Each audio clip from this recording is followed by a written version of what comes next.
fifth step with writing a grant, and that is the SMART goals and objectives. This part is going to be important because, as we saw earlier, as we reviewed the application guidelines, most funders want you to detail why you're doing what you're doing and what are the outcomes. That means that we have to have SMART goals and objectives. With that being said, SMART is an acronym that stands for specific, measurable, attainable, realistic, and it has a timeline. Now, let me share with you a sample of a less than SMART goal.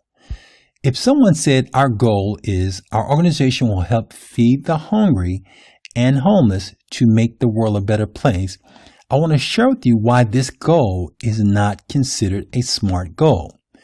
Who is the organization? We don't know. We know that they're going to help to feed the hungry and homeless, but where is this going to take place?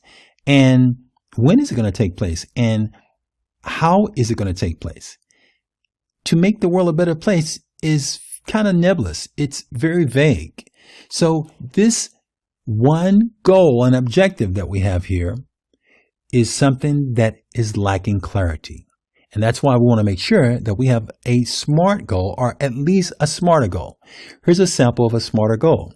Feed the World organization, so that's the name of the organization, will distribute 350 meals daily in Dallas, Texas. So we know the where now.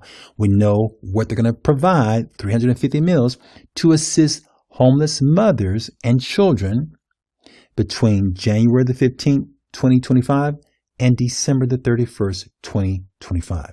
So the goal now has become smarter. As you are working on your proposal, I want to encourage you to write SMART goals.